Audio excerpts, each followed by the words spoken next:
Hi friends, இன்னைக்கு நம்ம video என்ன பார்க்க போறோம்னா ஃப்ரைடேக்கு நிஃப்டியோட டெக்னிக்கல் பார்க்கலாம். நேற்று நிஃப்டி க்ளோசிங் ப்ரைஸ் பார்த்தீங்கன்னா 22,950. இன்னைக்கு ஓப்பனிங் ப்ரைஸ் பார்த்தீங்கன்னா 23,070. இன்னையோட க்ளோஸ் ப்ரைஸ் பார்த்தீங்கன்னா 23,312. ஓகேவா? நேற்று க்ளோசிங் ப்ரைஸ்ல இருந்து 400 பாயிண்ட்ஸ் வந்து இன்னைக்கு அப்ல முடிஞ்சிருக்குது.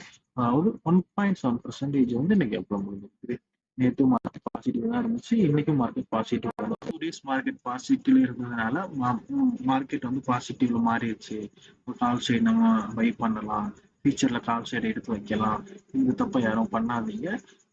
மார்க்கெட் இன்னுமே கால் சைட்ல அதாவது பை சைடுல இன்னும் ஸ்ட்ராங் ஆகல. நம்ம ப்ரீவியஸ் வீடியோல இருந்து சொல்லிக்கிட்டு இருக்கோம் 23,870 பிரைஸ். ஓகேவா? இந்த பிரைஸ்க்கு மேல மார்க்கெட் போனாதான் ஸ்ட்ராங்கா பையர்ஸ் வருவாங்க. ஓகேவா? அந்த இடத்துல ஸ்ட்ராங்கா பையர்ஸ் இருக்காங்க. அதுவரை மார்க்கெட் எங்க இருந்து வேணாலும் கீழே விழலாம். கரண்ட் பிரைஸ்ல இருந்து R1, R2, R3, R4 4 registration கொடுத்துருக்கோம். இருக்கிற பிரைஸ்ல இருந்து R1 போகலாம், R1 இருந்து R2 போகலாம், R2 இருந்து R3 போகலாம். ஓகேவா? இந்த R3 பிரைஸ், இந்த R3 ரெஜிஸ்ட்ரேஷன் போறதுக்கு முன்னாடி மார்க்கெட் எங்க இருந்து வேணாலும் கீழே போகலாம்.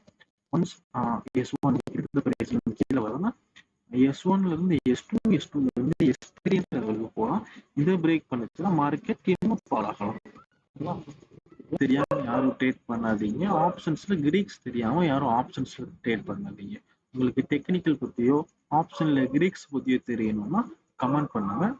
கிரீக்ஸ் பத்தி நான் வீடியோ போடுறேன், டெக்னிக்கல் பத்தியும் நான் உங்களுக்கு இந்த வீடியோ போடுறேன். இந்த மாதிரி ரெகுலரா உங்களுக்கு நிஃப்டிக்கான டெக்னிக்கல் வேணும்னா நம்ம சேனல் சப்ஸ்கிரைப் பண்ணி வச்சுக்கோங்க. உங்க ஃப்ரெண்ட்ஸ் ஷேர் பண்ணுங்க. உங்களுக்கு எந்த மாதிரி வீடியோஸ் வேணுன்றதை கமெண்ட் பண்ணுங்க. தேங்க்யூ.